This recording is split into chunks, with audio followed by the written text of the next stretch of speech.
આપ સર્વોને હેતપૂર્વક જય શ્રી સ્વામિનારાયણ। આજની સત્સંગ કથા વાર્તા નિજ મંદિર સાવરકુંડલા।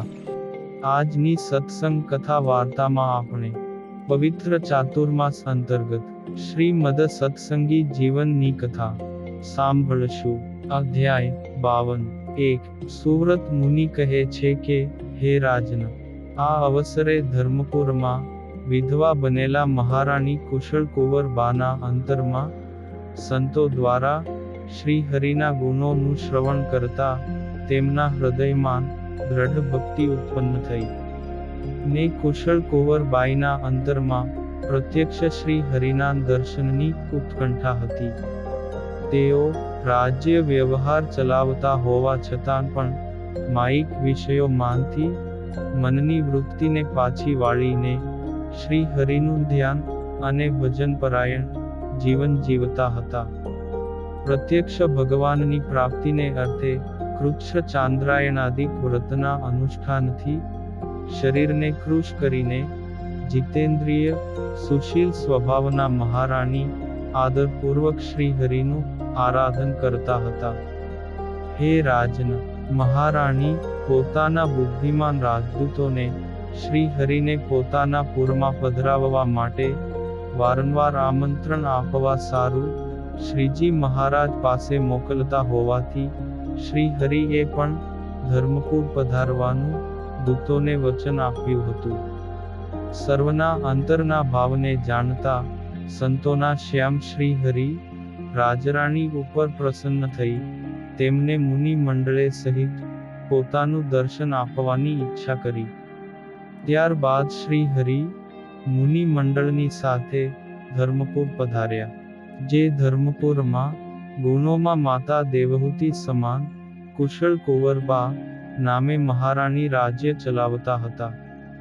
શ્રી હરિ ધર્મપુર પધાર્યા છે એવા સમાચાર સાંભળતાની સાથે જ મહારાણીના અંતરમાં તેમના દર્શન કરવા માટે ઉત્સુકતા જાગી ને અલંકારોથી શણગારેલા ગજેન્દ્રને આગળ કરીને મંત્રી અને પુરજનોની સાથે હર્ષપૂર્વક સન્મુખ પધાર્યા। મહારાણી એક શિબિકામાં બેઠા ને ચારેય બાજુએ અનેક પ્રકારના વાજિંત્રોના ધ્વનિઓનો ઉચ્ચ સ્વરે નાદ થવા લાગ્યો। સન્મુખ પધારેલા મહારાણીએ નગરની સમીપમાં જ શ્રી હરિના દર્શન કર્યા ને દર્શન કરતાની સાથે જ હર્ષ પામ્યા ને શિબિકામાંથી નીચે ઉતરીને ભક્તિભાવપૂર્વક શ્રી હરિને નમસ્કાર કર્યા। નગરવાસીઓ તથા મંત્રીજનોએ પણ શ્રી હરિને પ્રણામ કર્યા। શ્રી હરિએ પણ સર્વેનું યથાયોગ્ય અભિવાદન કર્યું। ત્યારબાદ મહારાણીની પ્રાર્થનાથી શ્રી હરિ અલંકૃત એવા મદોન્મત્ત ગજરાજ ઉપર સવાર થયા। તે સમયે હજારો ભક્તજનોએ ભગવાન શ્રી હરિના નામનો એક સાથે ઉચ્ચ સ્વરે મહાન જયઘોષ કર્યો। તે ધ્વનિ મંગલ વાજિંત્રોના નાદની સાથે મળીને દિશાઓના દિગ્પાળોના કાનને ચમકાવવા લાગ્યો। ભગવાન શ્રી હરિના શરીરની શોભા અનુપમ હતી। શ્રી હરિના સ્વાગત માટે શહેરના દરેક બાર શાખમાં આસોપાલવના તોરણો બાંધ્યા હતા।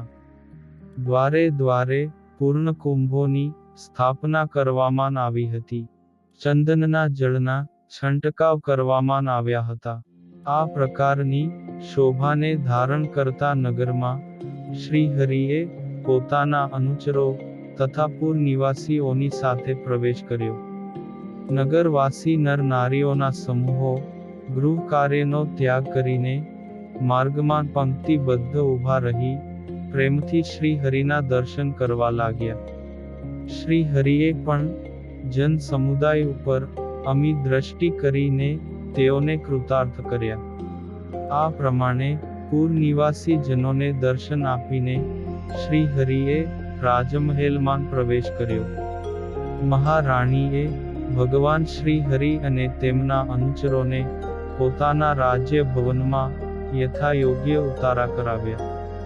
ઉદાર મનના મહારાણીએ શ્રી હરિનો આતિથ્ય સત્કાર કરીને દાસની પેઠે પ્રેમપૂર્વક પરિચર્યા કરી. હે રાજન, ત્રીજા દિવસે પૂર્ણિમાની પાવનકારી તિથિએ પ્રસન્ન થયેલા રાજરાણીએ જન સમુદાયને આશ્ચર્ય ઉપજાવે તેવા વિવિધ પ્રકારના મહામૂલ્ય રાજોપચારથી પ્રીતિપૂર્વક શ્રી હરિનું પૂજન કર્યું. રાજા મહારાજાઓને યોગ્ય એવા અનેક પ્રકારના નૂતન વસ્ત્ર, સુવર્ણ નિર્મિત અનેક પ્રકારના અલંકાર, રત્નો સહિત મોતીઓના હાર, સુગંધી ચંદન તથા પુષ્પમાળા વગેરે દ્રવ્યથી શ્રી હરિની પૂજા કરી. ભાત ભાતના ભક્ષ્ય, ભોજ્ય, લેહ્ય અને ચોસ્ય વગેરે ભોજનથી શ્રી હરિ અને સંત વૃંદને ભાવપૂર્વક તૃપ્ત કર્યા. તેમજ હાથી, ઘોડા, ગાય વગેરે રાજ્ય સમૃદ્ધિ, રાજ ખજાનો અને પોતાનું સમગ્ર રાજ્ય શ્રી હરિના ચરણોમાં સમર્પિત કર્યું. મહારાણીએ સમગ્ર રાજ્ય વૈભવ શ્રી હરિના ચરણમાં સ્નેહપૂર્વક સમર્પણ કર્યો. છતાં શ્રી હરિએ તેનો સ્વીકાર કર્યો નહીં, પણ તેમની ભક્તિભાવથી શ્રી હરિ અત્યંત પ્રસન્ન થયા. ત્યારબાદ કુશળ કુંવરબાએ શ્રી હરિની આગળ ભક્તિભાવપૂર્વક સુવર્ણનો ઢગલો કર્યો અને તેમની સાથે આવેલા સાધુ બ્રહ્મચારીઓનું પણ યથાયોગ્ય સન્માન પૂજન કર્યું.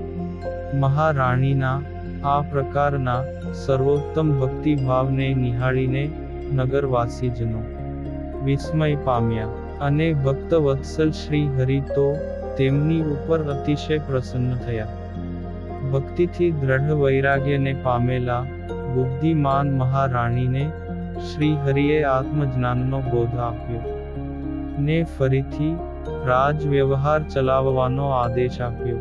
પરંતુ પૂર્ણકામ ભગવાન શ્રી હરિ પોતાના ચરણમાં સમર્પિત કરેલા સુવર્ણના ઢગલા તેમજ સમગ્ર વસ્ત્રાભૂષણોનું બ્રાહ્મણોને દાન કર્યું. રાજ દરબારમાં સુવર્ણના સિંહાસન પર બિરાજતા શ્રી હરિએ મર્યાદા પ્રમાણે સભામાં ઉપસ્થિત થયેલા ભક્તજનો ઉપર કરુણામય દ્રષ્ટિ કરી. સમગ્ર ભક્તજનો શાંતિથી સભામાં બિરાજમાન થયા હતા. તે સમયે મહારાણી બે હાથ જોડીને શ્રી હરિને નમસ્કાર કરી પ્રાર્થના પૂર્વક પૂછવા લાગ્યા કે, હે નારાયણ, બહુ કાળથી મારા હૃદયમાં અંકુરિત થયેલું મનોરથ રૂપી વૃક્ષ તમે આજ સફળ કર્યું. બ્રહ્માદિ દેવતાઓ પણ નિરંતર આપના દર્શનની ઝંખના કરે છે, છતાં પણ આપના દર્શન અતિશય દુર્લભ છે. દયા કરીને એ દર્શન તમે મને આપ્યું, તેથી મારું જીવન સફળ થયું. આપનું દિવ્ય મંગલ વિગ્રહ દેવતા અને મનુષ્યોનું મંગલ કરનારને મનોહર છે. આ દિવ્ય શરીરનું જેમણે પોતાના નેત્રોથી દર્શન કર્યું નથી, તે કમળ નેત્રો પણ મોરના પીંછામાં રહેલ નેત્રો સમાન નિરર્થક છે.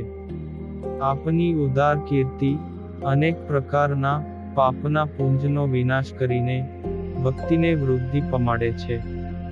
એ ઉદાર કીર્તિનું જેમણે જલેબીના ગૂંચળા જેવા પોતાના કાનથી શ્રવણ કર્યું નથી, તે કાન સાપને રહેવાના રાફડાના દર સમાન છે. તમારી કથા સંસાર રૂપી સાગરને પાર કરવામાં નૌકા સમાન છે. એ કથાનું જેમણે પોતાની જીભથી ગાન કર્યું નથી, તે જીભ ગ્રામ્ય ગીતો ગાવામાં નિપુણ હોવા છતાં પણ દેડકાની જીભ સમાન નિરર્થક છે. એ મનુષ્ય જાતિની જીભ નથી, કારણ એ જીભ હંમેશા અસદ વાર્તાઓનું જ રટણ કરનારી છે. હે ભગવન, તમે અને તમારા સત્પુરુષો દર્શન માત્રથી પાપને પ્રજાળનારા છો. જે મનુષ્યોના હાથ તમારું ને તમારા સત્પુરુષનું સેવન કરતા નથી, તેની મહામૂલ્ય આભૂષણોથી અલંકૃત કરેલી ભુજાઓ હોવા છતાં પણ શબની ભુજા સમાન નિંદનીય છે. જે મનુષ્યોના ચરણ તમારા મંદિર પ્રત્યે અથવા સત્પુરુષોના દર્શનાર્થે ગતિ કરતા નથી. તે કમળ જેવા કોમળ ચરણ સૌંદર્યથી ભરપૂર હોવા છતાં પણ સ્મશાનમાં ઊભેલા વૃક્ષ સમાન છે. તેથી હે પ્રભુ, આ લોકમાં જે મનુષ્યો આપની પરિચર્યા કરે તેનું જ જીવન ધન્ય બને છે. હે સર્વજ્ઞ, હે ભગવન, હે સ્વામીન, તમારી સેવા ને કરુણાથી આજ મારો માનવ જન્મ સફળ થયો. તમે સર્વતંત્ર સ્વતંત્ર છો, પુરુષોત્તમ છો, ધર્મ રક્ષણ અને અધર્મના વિનાશને અર્થે આ ધરતી ઉપર મનુષ્ય સ્વરૂપે પ્રગટ થયા છો. હે જગદગુરુ, ભાગવત ધર્મનું પાલન કરતા ને ધર્મના વક્તા પણ તમે જ છો. તેથી તમારા થકી સનાતન એકાંતિક ધર્મનું સ્વરૂપ સાંભળવાની મારા અંતરમાં ઈચ્છા છે. હે વિભુ સ્વરૂપ, હે પરમાત્મા, તમે ધર્મ માર્ગના પ્રવર્તક છો. તેથી મનુષ્યોના સાધારણ ધર્મો અને વિશેષ ધર્મો મને સ્નેહપૂર્વક જણાવો. અને હવે પછીની કથા વાર્તા આપણે આગળના ભાગમાં સાંભળશું. અત્યારે આપ સર્વોને ભાવથી જય શ્રી સ્વામિનારાયણ.